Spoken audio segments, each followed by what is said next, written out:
wabarakatuh. Alhamdulillahirabbil alamin. Wassalatu wassalamu ala asyrafil anbiya'i wal mursalin wa ala alihi wa sahbihi ajma'in. Subhanaka la ilma lana illa ma 'allamtana innaka antal alimul hakim. Rabbi shrah li sadri wa yassir li amri wahlul 'uqdatam min lisani yafqahu qawli. Amma ba'd. Tuan-tuan, puan-puan, muslimin, muslimat yang dirahmati oleh Allah SWT, pertamanya kita panjatkan kesyukuran kita kepada Allah SWT kerana dengan limpah rahmatnya Allah SWT beri kita sama-sama peluang berada di dalam majlis ilmu kita pada malam ni. Bagi menambah keberkatan majlis kita pada malam ni, mari sama-sama kita mulakan dengan bacaan Al-Kahfi 1 sampai 10. Tuan-tuan dan puan yang ada kad, ada kahfi kit ke, atau ada apa-apa lah, tak hafal dah ke, hebat ni orang dah hafal hari ni. Kita baca sama-sama. A'udzu billahi minasy syaithanir rajim. Bismillahirrahmanirrahim. Alhamdulillahilladzi أنزل على عبده الكتاب ولم يجعل له عوجا قيما لينذر بأسا شديدا من لدنه ويبشر المؤمنين الذين يعملون الصالحات أن لهم أجرا حسنا ماكثين فيه أبدا وينذر الذين قالوا اتخذ الله ولدا ما لهم به من علم ولا لآبائهم كبرت كلمة تخرج من أفواههم إن يقولون إلا كذبا فلعلك باخع نفسك على آثارهم إن لم يؤمنوا بهذا الحديث أسفا إنا جعلنا ما على الأرض زينة لها لنبلوهم أيهم أحسن عملا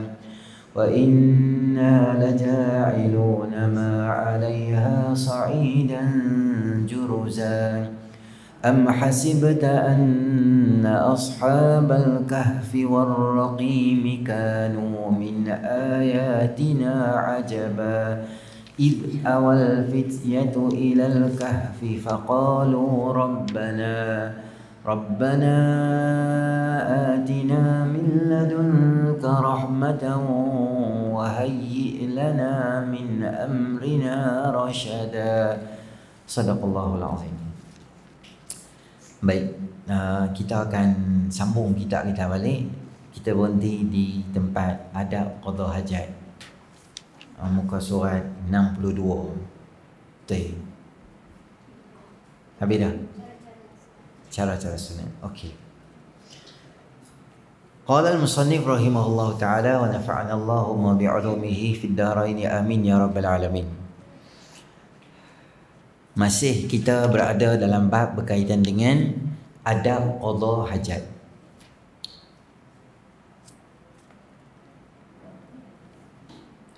Yang pertama, cara sunatlah di tempat yang dikhaskan atau di tempat yang terlindung dari pandangan orang.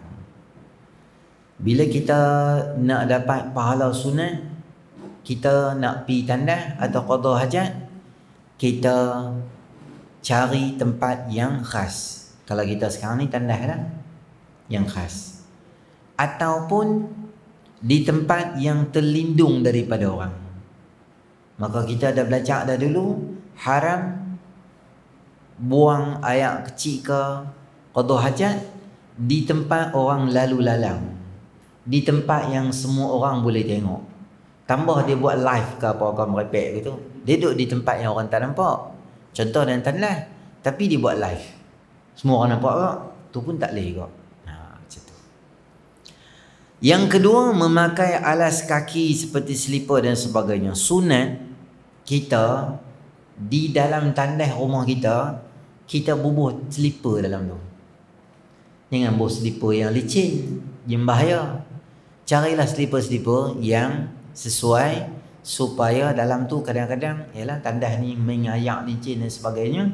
Sunat bubuh selipar sebagai alas kaki. Sebagai alas kaki. Tandas masjid, tandas surau ada dah. Tandas rumah kita tu pun sama juga. Kita sunat alas kaki. Mendahulukan kaki kiri ketika masuk tandas dan membaca doa. Bismillahi Allahumma inni a'udzubika minal khubuthi wal khaba'is. Dengan nama Allah, aku berlindung denganmu daripada syaitan, jantan dan betina. Masuk yang pertama, kaki kiri lah. Kita belajar dah dulu. Semua tempat-tempat yang tak okey, semua tempat-tempat yang tak okey ni, kita masuk kaki kiri. Contoh apa dia? Masuk di dalam tandas. Masuk rumah kita kanan lah. Masuk tandas kaki kiri. Masuk market kaki kiri. Masuk pasar raya, supermarket, masuk mall, semua kaki kiri. Masuk tokong kaki kiri. Masuk spot toto dan macai, kaki apa? Kaki kiri. Kami nak masuk tokong buat puasat, boleh masuk tokong? Boleh, kita boleh dah masuk tokong. Boleh. Tengoklah tujuan apa. Saya masuk tokong ni sebab saya pelajar universiti. Kami buat research macam mana perbandingan agama. Agama ni cakap apa? Agama ni cakap apa pasal ketuhanan. Kami kena research. Ni final project untuk diploma kami. Boleh tak masuk? Boleh. Jumpa Tok Sami terus? Boleh. Duduk dengan dia sembang boleh tak? Boleh. Ada kan viral sekali tu. Ada budak-budak universiti kita lah, pakai tudung apa semua ni, duduk dalam kuil semua. Lepas tu dia makan pula. Makan daun pisang apa semua makan. Mereka kata yang ni haram, masuk dalam kuil haram, makan jadi double haram pula. Macam-macam lagi lah bawah tu. Saya kata masuk belum tentu haram. Sembah haram.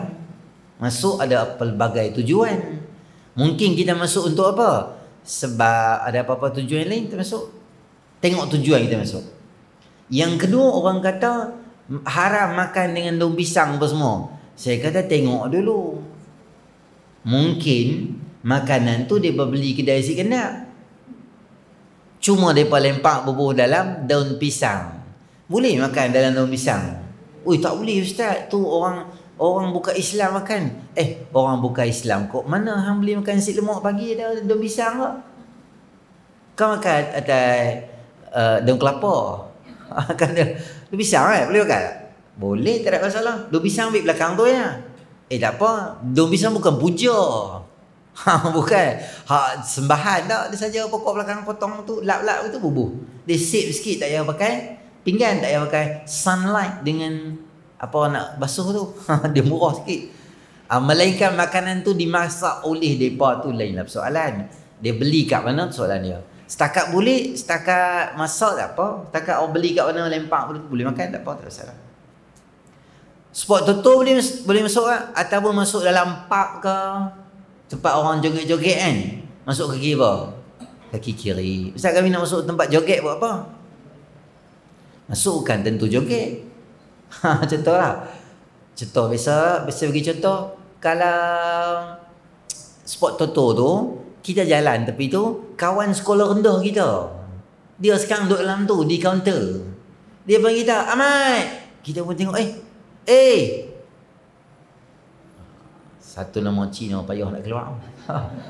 Cina lah, aku teringat Guan Eng. Aku teringat susah. Apa? Lim lah. Lim Chong Yu nama orang ke? Lim apa-apa lah boh lah. Lim Seng ke apa. Lim. Contoh dia kawan kita. Wah, you kerja sini yang sekarang ni. Kita nak masuk pergi tengok dia. Masuk kaki apa? Kaki kiri. Bukan nak pergi beli. Dia jumpa kita, you apa buat sekarang ni? Ya, sekarang kita duduk di sini kedai. Wah, sekarang you kerja sini. You kawan-kawan kita, you dah jumpa?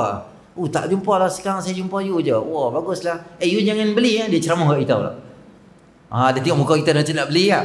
You jangan beli lah awak. Ini tak nampak ni. Ini haram untuk orang Islam. Oh betul dia dah, saya jumpa you je. Kita bila lalu tengok dia tu, kita baru balik kuliah. Lalu depan tu member lim kita panggil, kita pun masuk dalam kedai, ada orang tangkap gamak, kerap tengok tak guna, kopiah atas kepala, beli spot Toto. Dia viral. Dia kata dia ni tak guna, janggut 2 kilo perangai macam hantu ayak. Dia buat caption kat bawah tu. Padahal kita tak tahu apa hujung bangkai dia. Jangan viral tak ketahuan.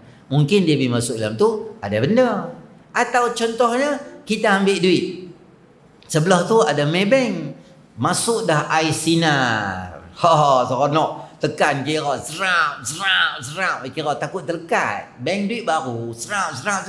Sekeping terbang melayang masuk dalam kedai. Kena ambil tak? Kau tak boleh masuk. Tak boleh masuk. Haram. Memanglah haram. Kalau hang beli, tu duit aku 100. Hang masuk lah ambil. Masa nak ambil tu, kaki kiri. Seronok sangat dapat air sinar. Kunci. Punya seronok. Kunci kereta. Zam masuk dalam kedai. Kena masuk tak? Kena masuk. Masuk tak tentu dia. Sebab tu kita abang masuk spot Toto dan macam kedai arak, kerai judi, masuk kaki kiri.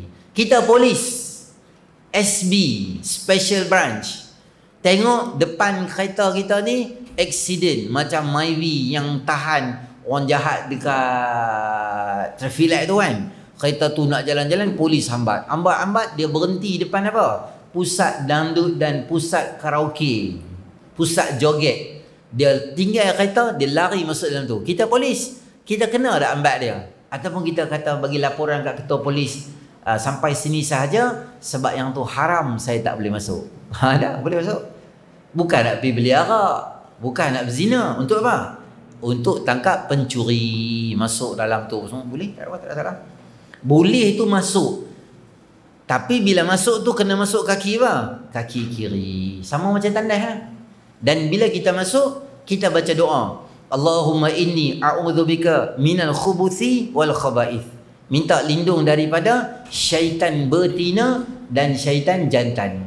Daripada hadis doa ni kita tahu dua benda. Satu, pot syaitan dalam tandas. Syaitan ni dia memang duduk, tempat dia duduk ni di dalam tandas. Sebab apa dia duduk dalam tandas? Saya abang kita. Kerana di dalam tandas kita tak boleh berzikir dengan Allah. Tempat yang boleh berzikir, dia tak selesa, dia tak syok, dia dibelah. Bila kita dengar azan, Nabi SAW kata syaitan bila dengar azan dia akan lari hatta lahu duratun, sehingga terkentut-kentut dia akan lari. Bila iqamah dia akan main balik. Maknanya dia boleh lari, bila dia lari ni pi di mana? Pi di tempat yang orang tak boleh nak azan, tak boleh nak ceramah, tak boleh nak baca Quran, tak boleh nak zikir apa dalam tu. Di mana? Di dalam tandas. Tak boleh nak buat apa pun dalam tu.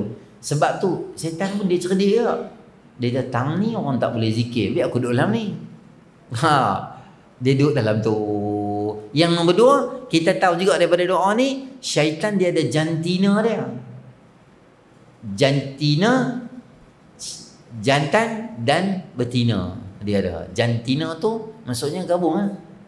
Jantina tu gabungan daripada jantan dan betina. Tu nama jantina. Moral of the story dia. Jadi setan duduk situ, kita baca di mana ustaz? Baca 7-8 langkah sebelum masuk tandas, kata ulama. Kalau di sini di mana? Baca di kowe. Sebab tak ada masuk lagi di luar tu. Dah habis masuk tandas, baca doa di mana? Dalam? Tak, di luar tandas.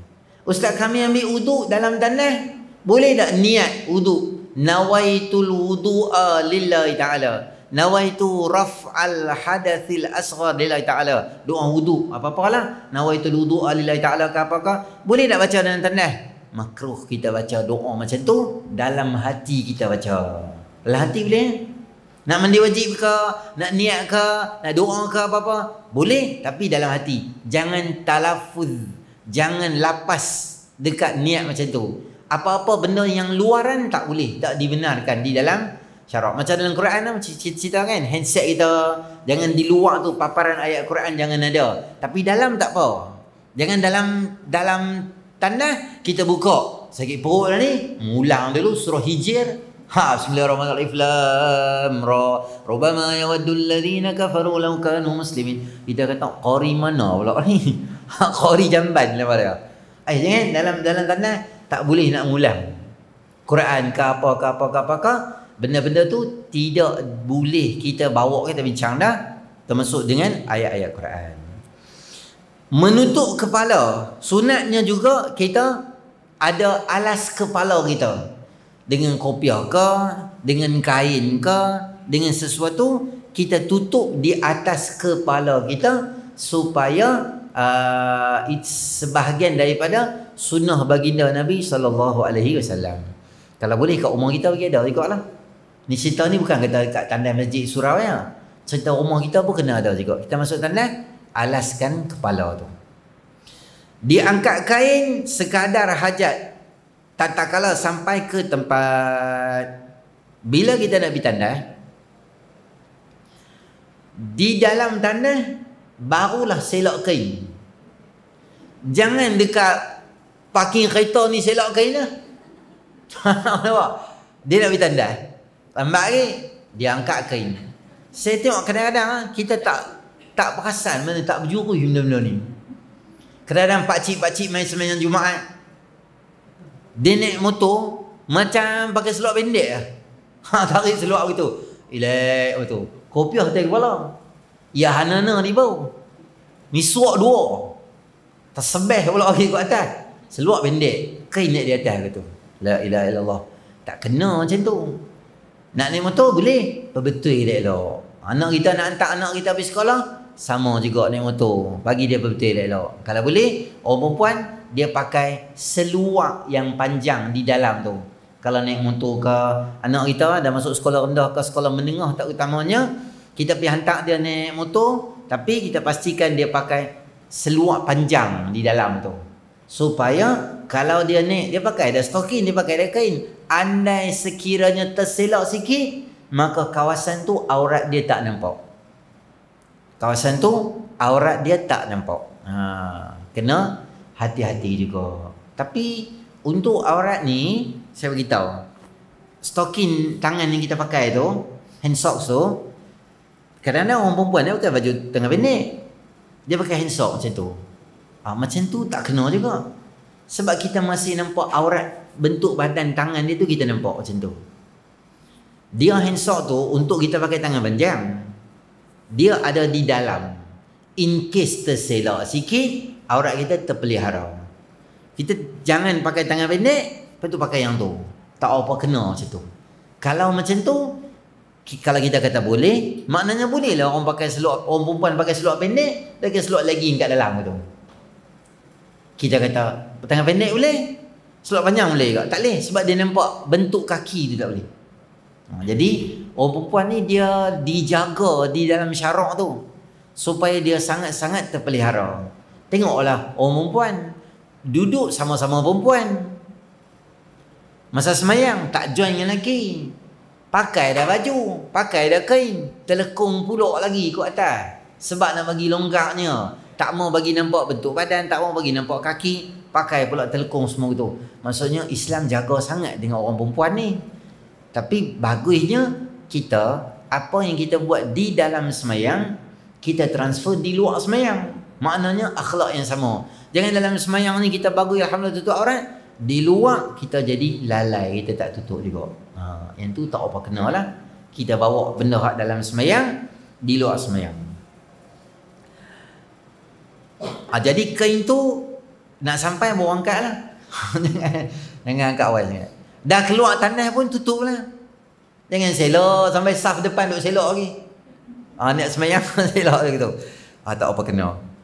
Duduk bertinggung sebelah kiri dengan meletakkan punggung di atas tumit kiri, faedahnya supaya menyenangkan keluar najis. Yang ni kalau kita duduk pakai tandas yang tinggung macam ni, boleh kita duduk, maknanya kaki kanan kita tinggikan, kaki kiri kita bawahkan, supaya usus kita ni dia senang.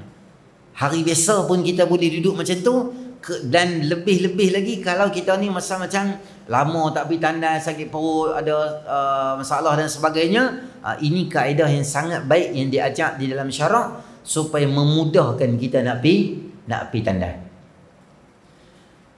Beristibrak selepas kencing untuk mengetus air kencing, sama ada berdehem sebagainya, mengikut keadaan sesuai bagi seorang supaya air kencingnya supaya keluar habis dari salurannya. Istibrak ni adalah berdehem ke bila dia batuk sikit macam tu, dia atau macam tu, maknanya balance air kencing tu dia akan keluar. Saya bagi tahu kat tuan-tuan dan perempuan, contoh ni lah, gelas kita ni, katalah saya minum air habis, sampai habis dah, tak ada setitik dah, semua dah habis dah.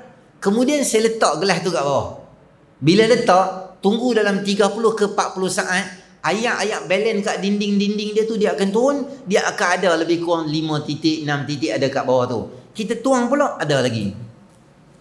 Kencing ni, terutama orang lelaki, dia punya saluran dia tu pipe PVC.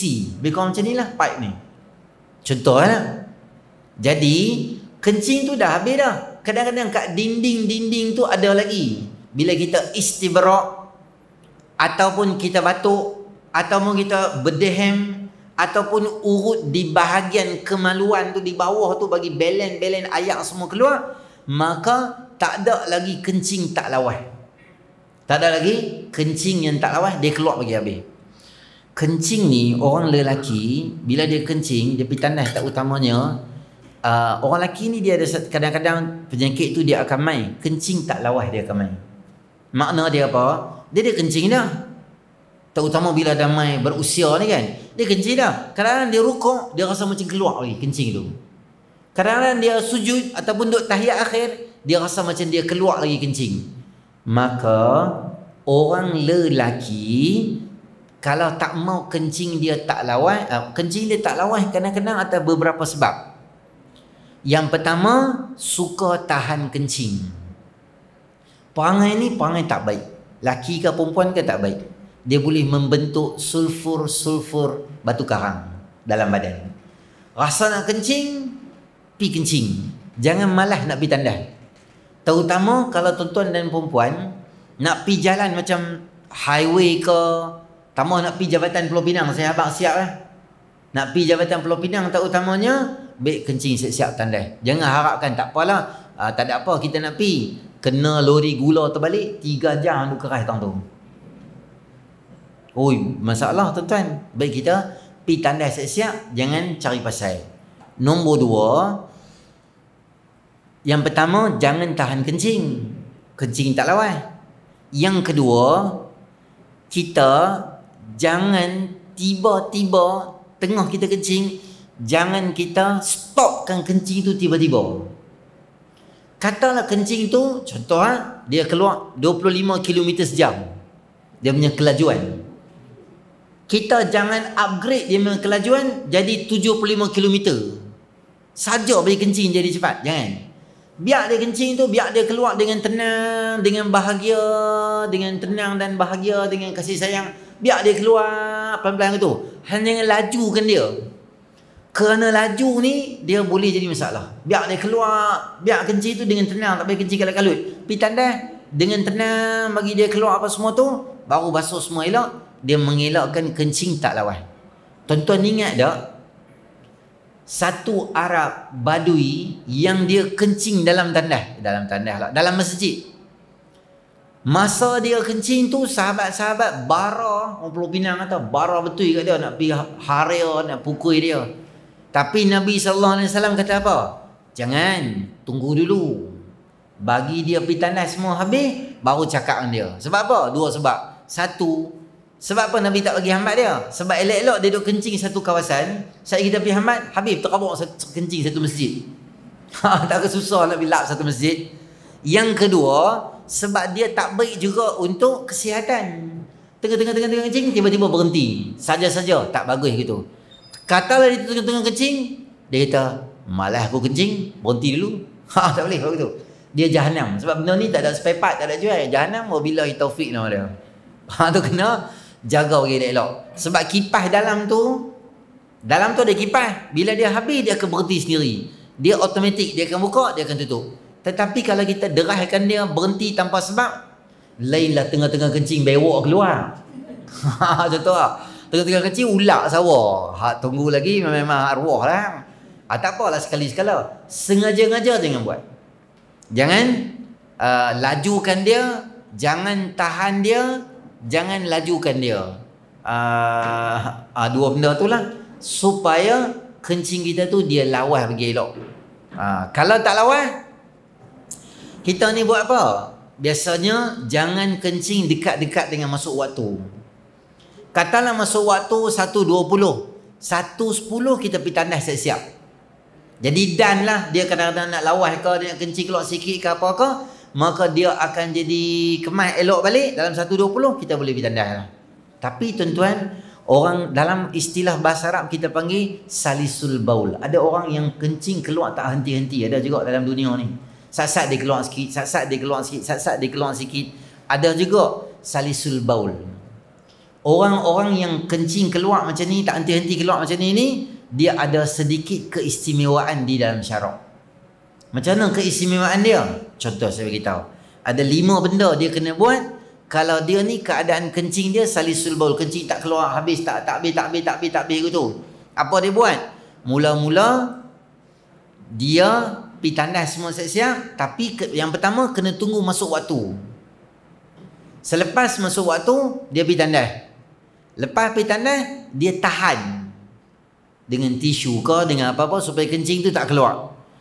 Kemudian takbir, terus semayang. Sepanjang dia duduk semayang, kata dia kencing dia keluar tak banyak mana, dalam 2 galen, 3 baldi keluar pun semayang dia tak batal.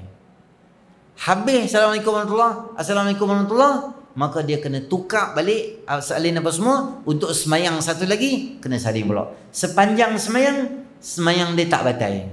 Kalau dia tu penyakit yang kencing dia keluar tak henti-henti keluar betul, maka dia dimudahkan dalam syarak. Tapi syarat dia masuk waktu, ambil wudu, masuk waktu, kita basuh, kita tahan, kita takbir, kita semayang. Tahan kencing tu daripada keluar dengan tisu dan sebagainya, terus takbir, terus semayang. Tak boleh lepas kita ambil wudu dan nak takbir dah, pergi kena kopi radik dulu. Tak boleh. Tu tadi tu batal, kena pergi ulang balik, basuh bersih semua sekali lagi. Tu. Yang tu untuk orang yang berpenyakit serius lah. Tapi kalau sikit dia keluar, maka boleh kita pergi tandai awal sikit daripada tu. Tapi kalau tak urgent, kita pergi keluar lambat.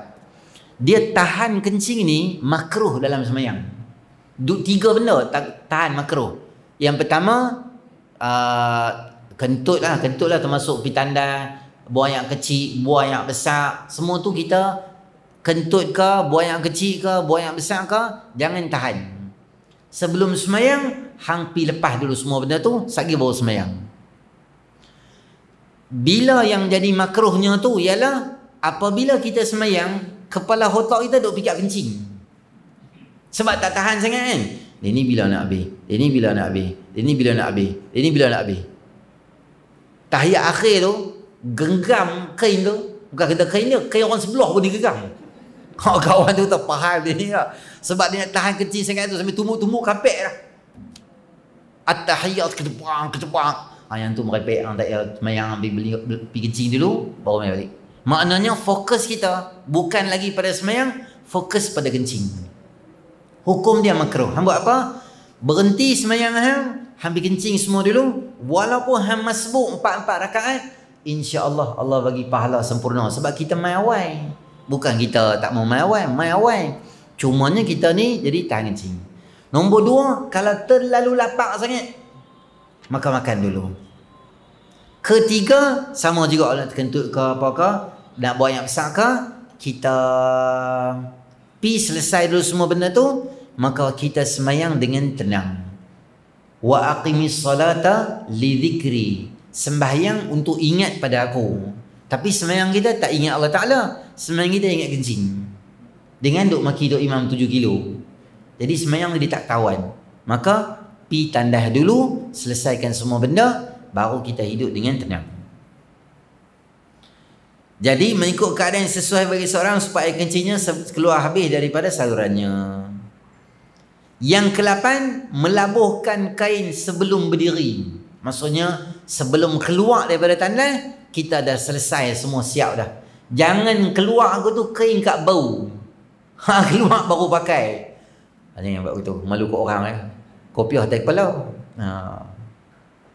Mendahulukan kaki kanan ketika keluar daripada tandas dan membaca doa, ghufranaka, keampunanmu wahai Allah. Alhamdulillahilladzi adhaba 'annil adha wa afani. Keampunanmu ya Allah, segala puji bagi Allah yang menghilangkan sakit daripadaku dan memberikan daku sihat wal afiat. Sebab apa kita keluar tandas kita kata ghufranaka? Keampunan kamu wahai Allah. Kau buat dosa pun dalam tandas, kencing je pun, buat yang kecil, buat yang besar pun. Macam sebab apa macam buat dosa besar kena minta ampun ke Allah? Kerana kata para ahli ulama, sepanjang kita duduk dalam tandas, kita tak boleh sebut nama Allah, berzikir dengan Allah. Maknanya hati kita dah lalai dah, hati kita dah jauh dengan Allah Ta'ala. Bila keluar daripada tandas, perkataan pertama, ghufranaka, ya Allah minta maaf lah, tadi aku tak ada zikir pada kamu. Ya Allah minta maaf lah, aku tak ada nak ingat dengan kamu. Kadang-kadang tak boleh nak ingat di kawasan ni. Sebab tu tandas jangan duduk lama. Habis urusan keluar. Dulu-dulu orang suka baca paper dalam tandas. Kopi, isap rokok tu memang sedia dah lah. Relax lah, baca WhatsApp lah. Balas WhatsApp lah, Telegram lah, IG lah, update. Sedang qada hajat dia tulis. Tu pun nak bola Facebook. Tu gila mabuk nama dia. Jadi jangan duduk terlalu lama. Kerana terlalu lama maknanya terlalu lama kita tak boleh nak zikir dengan Allah Subhanahu Wa Taala. Cuma ada sedikit perbahasan ulama berkaitan dengan tandas dan tempat mandi. Kalau tempat tu sekadar tempat mandi, boleh lagi nak lafaz tak apa, tak ada masalah. Tapi kalau ada jamban dalam tu, maka baru timbul makruhnya di situ. Sebab tu orang dulu-dulu dia pisahkan antara tempat mandi dan tandas. Asing. Tandas biasanya di luar daripada rumah. Dia tak boleh dalam rumah. Sebab apa boleh luar rumah? Sebab tu tempat syaitan. Syaitan hanya duduk dalam rumah aku, hang duduk di luar daripada rumah aku. Orang dulu-dulu dia buat rumah, dia tengok arah kiblat. Orang dulu-dulu dia buat rumah, dia cerdik, dia buat tandas dekat luar. Tapi sekarang ni kita bukan saja boleh di dalam, gabung sekali tandas dan tempat mandi. Macam kita abang lah, kalau kita nak selamat juga, buat macam satu bahagian tempat mandi tu dia tertutup asing. Dia dalam satu pintu, tapi tandas tempat asing, mandi tempat asing. Asing-asing macam tu. Tapi kebanyakan rumah-rumah macam apartment ke, macam flat sekarang ni, ruang tak ada. 780 square feet, 850 square feet, 900 square feet dan sebagainya. Nak pisahkan, nak bawa asing, maka ruang pula, maka dia gabung macam tu. Bila gabung macam tu, dia kira diklasifikasikan sebagai tandas juga. Tak boleh talafuz niat dalam tu, tak boleh baca doa apa-apa dalam tu, kesemuanya dalam hati saja. Jadi bila kita keluar daripada tandas, kita baca doa supaya Allah ampunkan kita. Selama duduk dalam tandas tu, aku tak boleh nak zikir pada kamu wahai Allah. Yang kedua, alhamdulillah, segala puji bagi Allah yang hilangkan segala kotoran daripada aku, wa'afani. Alhamdulillah, sebab apa? Sebab berapa ramai yang tak boleh pergi tandas dengan selesa dan biasa. Ada orang sakit batu karang, setitik kencing dia nak keluar, 18 titik air mata nanti keluar. Siapa yang kena tahulah. Siapa yang kena buasir ke, tak boleh pergi tandas dengan biasa, usus dia ada masalah, yang tu yang ni, buah yang besar pun pakai bag, buah yang kecil pun gantung bag kat sebelah aku tu. Semua tu nikmat yang Allah Ta'ala beri pada kita. Kebiasaannya nikmat-nikmat ni biasa kita akan sedar bila benda tu tak ada daripada kita. Saya pernah cerita kat tuan-tuan dan perempuan tak, saya kuliah Muslimat, ada satu makcik tu, dia tengok macam tu mata, lepas tu dia tutup, lepas tu dia buat macam ni. Dia tutup, lepas tu dia buat macam tu. Dia ni. Saya tanya ada sebab apa? Dia kata, ni, atas kita ni kan ada urat ni kan. Urat dia tak kuat untuk ambil secara auto tak boleh. Dia manual. Dia kena terajang baru dia naik. Dia kena jentik baru dia naik. Dia macam tingkap kereta kadang-kadang kan. Dia tak berkuat tu kita kena pegang. Bantu dia. Ya Allah, saya duk fikir. Tak pernah seumur hidup aku fikir yang ni satu nikmat Allah Ta'ala. Kita duduk di mata macam biasa. Kita tahu pun. Sebenarnya yang ni satu nikmat yang kita pun tak pernah sedar tu satu nikmat kepada Allah Ta'ala. Bila kita akan sedar, bila kita tengok, bila kita jadi benda tu tak ada dekat kita, atau kita tengok orang yang tak ada benda tu. Sebab tu sunat kita pergi ziarah orang sakit. Ayadatul marid. Ayadatul marid maksudnya ada yang udu maksudnya pergi dan balik. Ada yang udu ayadah maksudnya pi balik. Maknanya kerap ziarah. Kalau orang sakit tu kerap ziarah. Tapi sat-sat je. Pi sat 10 minit 5 minit balik. Pi sat rumah dia tu sekali 5 minit 10 minit balik. Jangan lama duduk kat dia. Melainkan dia kata, duduklah dulu aku seronok sembang hang. Kalau tak jangan lama. Pi bagi buah ke apa? Tak payah bagi buah lah. Hospital semua tahu benda. Hang pandai-pandai dia tu sakit usus sambil bagi buah mangga lah, buah tembikar lah, selirat perut dia semua jadi sakit gitu ya. Hang tak payah pergi. Makanan untuk orang sakit hospital akan buat. Makanan untuk orang yang sakit tu hospital tak ada. Katil sekian-sekian ada sakit apa, kencing manis, darah tinggi, yang ni, buah ni dia boleh makan, buah ni tak boleh makan. Pergi ziarah orang sakit lebih aula bawa pada orang yang duk jaga orang sakit tu. Telefon tanya dia, yang makan tak lagi? Tak makan lagi. Aku beli nasi tengah hari kat hang. Okey, dia nak keluar susah. Nak cari parking apa semua lambat. Tolong dia lebih baik. Orang sakit tu, orang sakit tak apa lagi lah tuan-tuan lah. Bagi isteri dia duk jaga kan. Bagi duit tangan isteri dia. Isteri dia sebab apa? Dia ulang alik kereta, minyak, tol, gedebuk-gedebak apa semua. Dia lebih memerlukan benda tu, bagi kat dia. Jadi orang yang sakit, ayadatul marid, bila kita tengok dia, dua benda jadi kat dia. Satu, kita teringat, ya Allah, inilah masa aku nak memperbanyakkan amal soleh. Kalau aku dah main macam ni, aku tak boleh nak buat dah. Nak qiyam tak boleh, nisfu Syaban tak boleh, nak puasa tak boleh. Banyak benda dah terganggu. Alhamdulillah aku sihat. Maka bila kita tengok dia selalu kita ziarah orang sakit, maka kita akan jadi dekat diri dengan Allah Ta'ala. Nombor dua, Nabi suruh kita selalu ziarah orang meninggal dunia. Sama juga. Antara benda yang boleh lembutkan hati, kata Imam Tabari dalam kitab dia Tazkirah fi ahwal qubur wal mauta tu, antara benda yang boleh lembutkan hati adalah ziarah orang yang meninggal dunia. Bila kita tengok dia dah tidur dah. Walaupun dia dulu orang yang kaya, orang yang mewah, tapi apa benda dia tak bawa, kita ingat di hati, ya Allah, semua benda aku tak bawa, dia meninggal. Dulu pakai baju cantik, balut dengan baju kain murah je, made in China, RM2.5 je 1 meter. Mana baju mahal-mahal tak pakai dah. Kita jadi dekat diri dengan Allah. Jadi bila kita tengok orang sakit, teringat dengan nikmat Allah bagi. Ni kita baca alhamdulillah, aku boleh pergi tandas keluar dengan senang.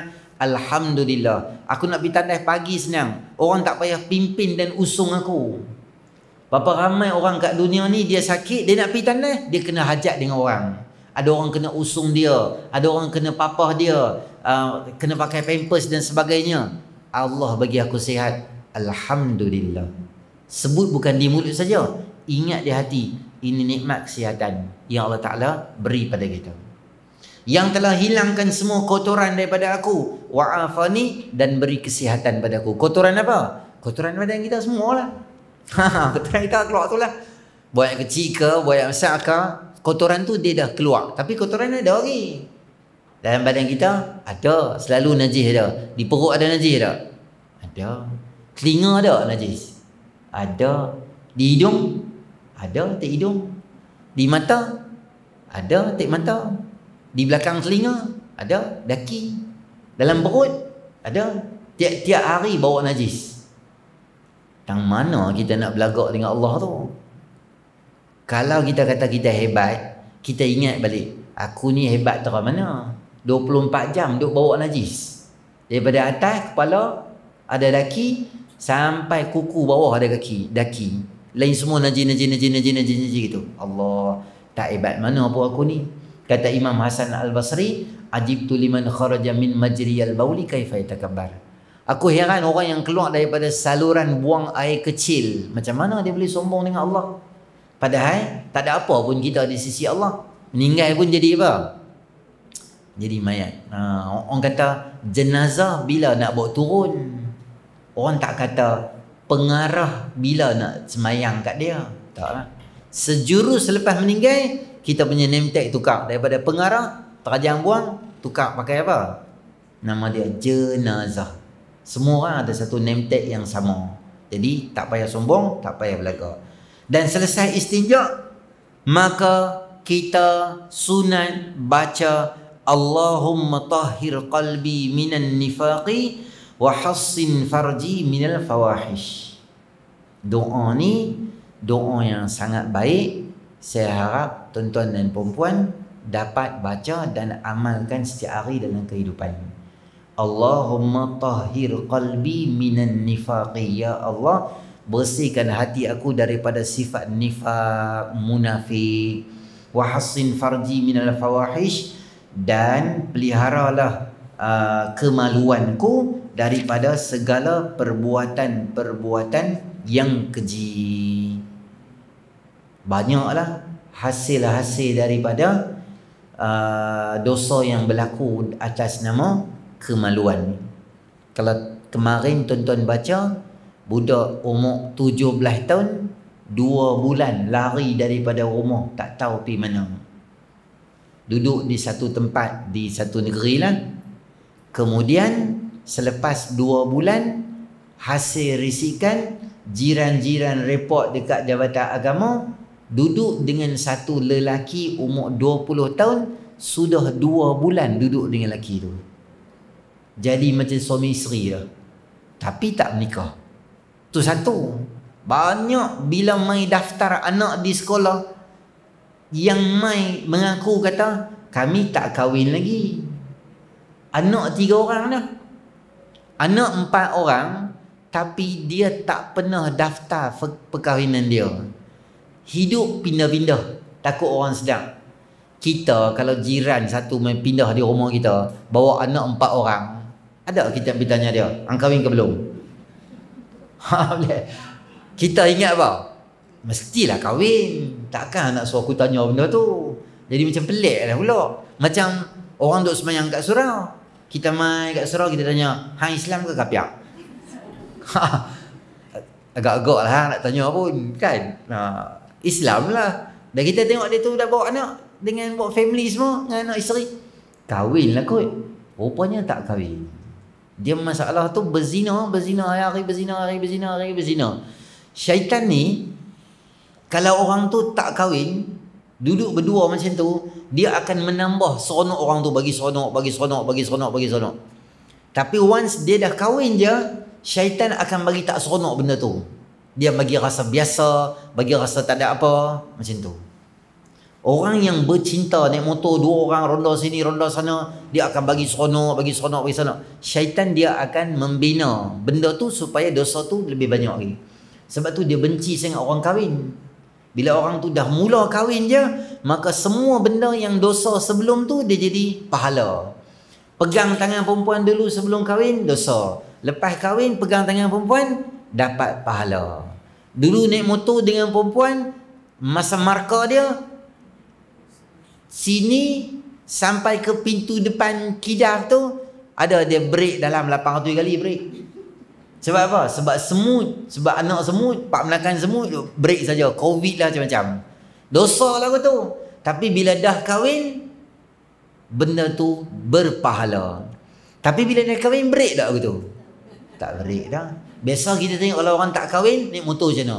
Rapat 2 orang. Seat belakang kosong.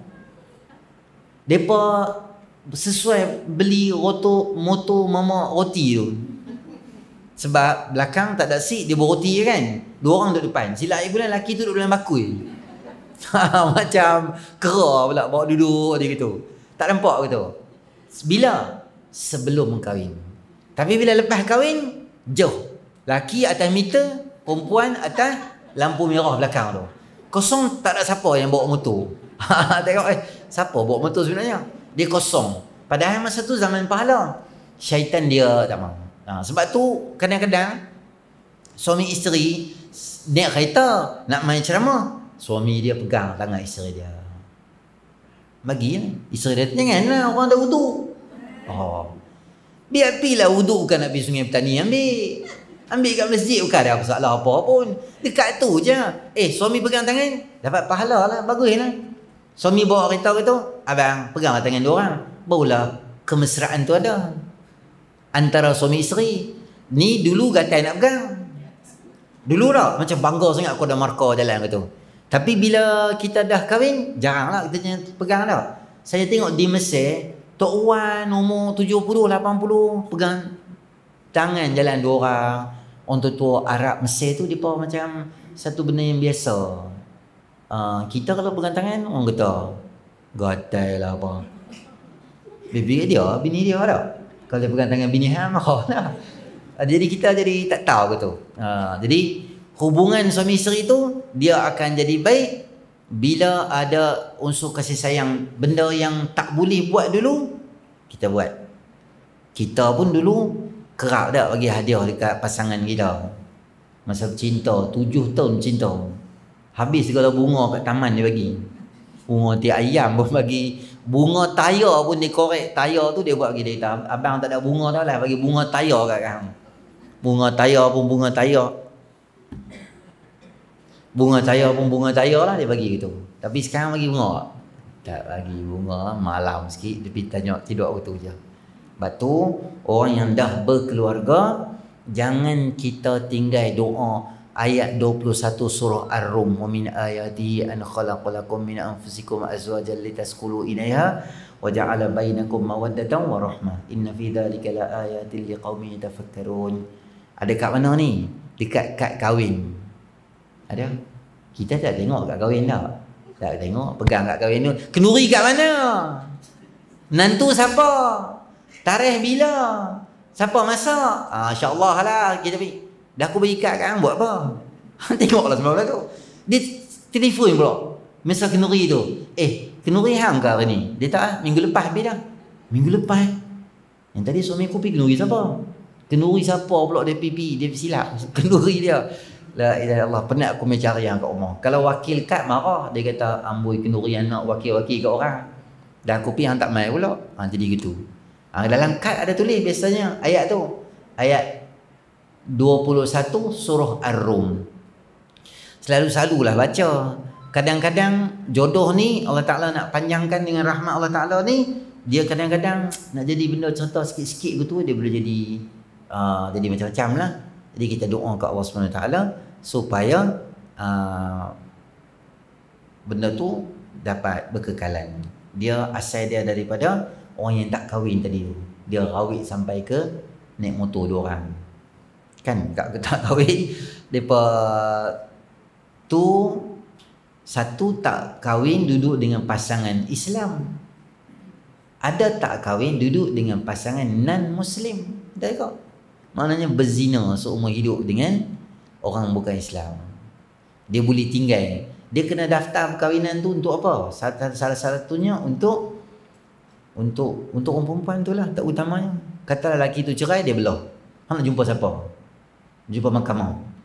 Mahkamah syariah. Mahkamah kata, okey, mai duduk apa masalah? Suami saya cerai saya. Mana surat kahwin hang? Dia kata, hang kahwin budak. Dalam senarai kami, hang kahwin budak macam mana hang cerai? Kami tak boleh iktiraf kata hang cerai. Suami hang tumbuh hang pun kami tak tahu. Kami tak boleh cah dia suami. Dia laki mana ke tumbuh hang. Macam tu lah. Bila hang pergi report, dia takut nak report sebab takut salah dia. Jadi laki tu pukul dia duduk diam. Laki tu buat macam-macam kat dia diam. Sebab punca dia tak kahwin. Dia banyak benda dia akan jadi masa depan anak-anak nak sekolah, yang tu surat beranak nak buat apa semua, kena ada sijil kahwin yang original. Jadi hiduplah macam biasa. Sebab tu Nabi ajak kita doa wa hassin farji minal fawahish, supaya pelihara kehormatan kita atau kemaluan kita daripada semua benda-benda dosa dan maksiat pada Allah Subhanahu wa taala. Baik, insya-Allah nanti kita akan tengok pada siri akan datang, maknanya lepas raya nantilah insya-Allah, berkaitan dengan berkhatan. Kemudian kita akan tengok bersugi, kemudian masuklah bab wuduk dan air sembahyang apa semua, dia mula masuk dalam dia punya main lah. Lepas tu kita jumpa sunat-sunat wuduknya.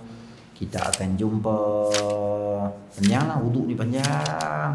Menyapu khuf atau muza, kiraan masa untuk sapu khuf, macam lagi lah. Okey, seminit dua. Ada soalan? Maulah Ustaz, tanya soalan tidak lambat pula.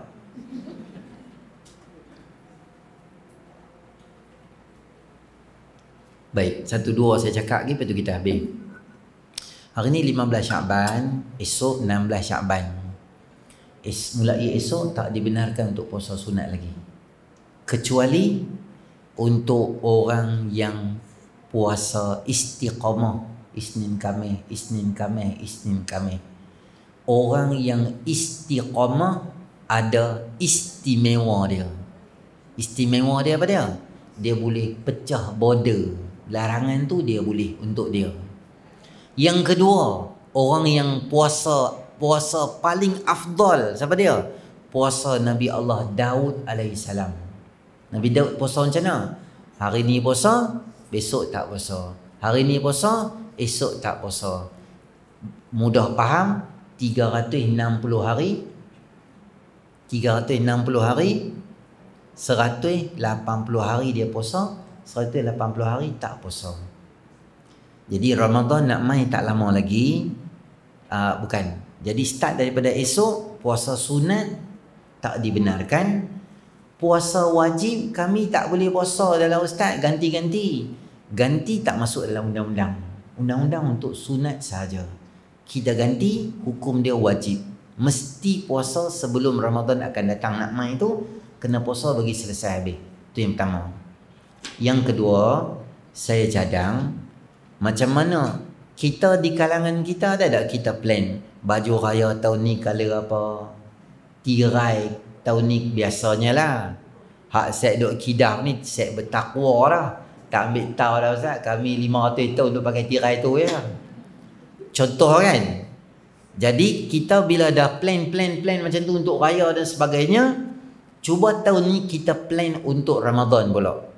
Kita ingat bulan puasa tahun ni berapa peruntukan aku nak lepas sepanjang Ramadan untuk buat buka puasa ke, sumbangan masjid Ramadan ke. Bajet aku ingat dalam 200 aku boleh bagilah tahun ni. Tahun lepas 200. Tahun ni kita up lagi lah buat kewangan diri sendiri. Aku ada rezeki, aku target 400. Masjid ni RM10, cari pergi singgah masjid ni tengok tabung ihya Ramadan RM2, RM7. Orang buat buka puasa ambil 1 hari, buat buka puasa, bagi sedekah tu bagi banyak. Kita plan siap dah. Nombor 2 plan siap apa dia? Untuk kita khatam Quran pula tahun ni. Saya bagi tahu kat tuan-tuan satu tips mudah lah. Kalau 1 Ramadan baru buka surah Al-Baqarah, dia psikologinya kemungkinan ada orang boleh, kemungkinan ada orang tak boleh. Jadi saya cadang kita buat apa? Sekarang ni buka dah mula Baqarah ni 15 hari ni, baca siap-siap dah. Nanti bila masuk Ramadan, mungkin kita ada kat juzuk 16 dah. Atau juzuk 12 surah Hud ke, juzuk 13 surah Yusuf ke, kita di situ. Masuk Ramadan, kita berada di juzuk 13. Jadi dia punya psikologinya kita semangat sikit tau. Baca. Kita habis Quran kita dalam 16 Ramadan khatam. Tapi kita tak khatam lagi. Kita baru baca separuh. Tapi psikologinya, aku dah habis dah. Aku nak start sekali lagi. Kita ada masa untuk start daripada awal sampai mencecah surah Yusuf. Kita dah habis, berhenti kat situ tu. Maka kita ulang tu, bukan ulang start awal. Kita ulang tu kejap, macam kejap nombor 2. Semangat dia lain sikit. Kalau dah malam ke-18 baru surah Ali Imran juzuk 3, dia jadi malas dah. Dia dah terlepas hari tu dia jadi malas dah. Sebab dia laju, benda tu dia laju. Kita tak ada lambat sehari sejuzuk. Kita duduk di sini tak apalah dan. Orang-orang lain apa semua tu kadang tak dan. Kita buat apa? Baca awal. Baca awal sikit, lepas tu baru ni. Jangan 1 Ramadan baru sapu debu Quran.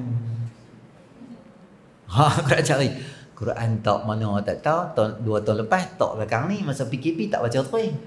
Tak mana tak tahu. Tengok Quran tu ada Spiderman 4 ekor. Lama sangat tak baca dah. Berdebu dah. Allah. Ciak dengan tikus gigit lah, tik cicak 12 kilo kata tu. Tak baca, jangan gitu. Sekarang ni buka lah. Kalau satu, baca khatam. Nombor dua, bagi orang yang selalu travel, tiap-tiap hari pergi hantar anak pergi sekolah dan sebagainya, saya cadang kita cari qari mana-mana baca 30 juzuk, buh dalam kereta kita. Biar dia jalan. Kurang-kurang hang ada khatam mendengar 30 juzuk tu dalam kereta. Berhenti sat. Radio-radio biasa ni, lagu-lagu ni, kita stop sat. Ramadan kita lebih muyul atau lebih cenderung untuk lebih pada bab-bab Quran ni kita bagi lebih. Ada masa lebih. Kita budaya di sini tak berapa ada. Budaya Mesir ni saya tengok orang kan bawa Quran macam ni. Atau Quran kecil lagi pada ni. Dia akan berdiri di bas tu. Orang ramai. Baca apa tak tahu. Baca gedebu-gedebu botol orang apa semua. Dia tak ramai pasal apa semua. Dia tengok lewat je. Sampai dia punya mahata, dia punya stesen dia turun lah. Selain daripada tu dia pegang Quran. Laki ke, perempuan ke, muda ke, tua ke, hak duduk baca secara duduk. Zaman saya dulu 2000, 2001 handset ni tak berapa glamour. 3-3 sekupang siapa ada tu memang belagak nak mampu dah tu. 3-3 sekupang harap kalau ada 3-3 sekupang bunyi dia tak angkat telefon tu. Dia saja buat bodoh nak bagi tahu tadi dia telefon. Saja dia buat bodoh. Kadang bukan orang telefon, dia saja buat ring tu letak gitu. Dia buat bodoh. Kita tahu dia ni tak ambil. Rupanya dia buka. Bukan tu, dia saja nak bagi tahu kata dia ada telefon. Zaman tu lah. Zaman lah saya rasa orang semua dah ada handset ni, orang pakai handset baca. Budaya Quran tu sangat subur ketika bulan Ramadan. Kita bulan puasa tu kita boleh tengok lah. Tadarus pun ada jugalah. Ada tapi tak semeriah sangat. Biasanya lepas main tarawih semua pakat belah gitu je. 10 malam terakhir tu, kalau bahasa saya boleh habaq, fanatik. Jadi macam tak ketahuan orang. Kira bila duduk mampu di masjid macam tak balik rumah ke? Baca Quran, semayang, qada, ganti hak lama-lama, selawat, tasbih, bangkit tidur tak larat, bangkit pula ambil wuduk, semayang pula lagi, baca Quran lagi. 10 malam tu dia jadi macam gila Quran.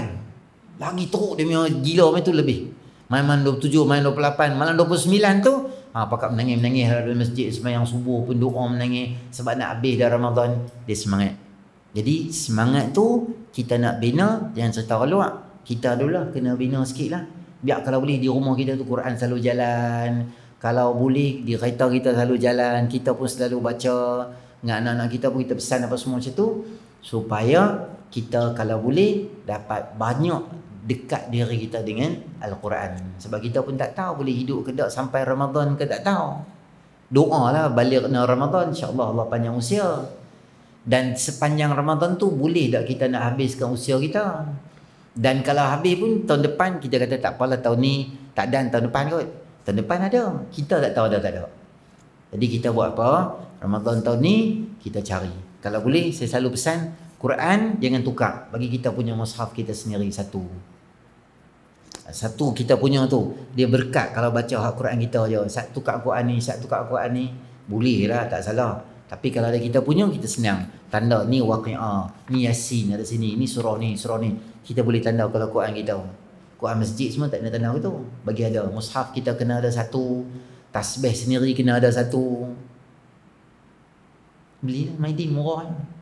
Saya tak bawa lah belakang bonet jual tasbih. Ya tak. Ustaz kerap dah buat tasbih, jual tasbih apa. Tak. Beli sendirilah. Bagi ada Quran satu, tasbih satu, apa-apa.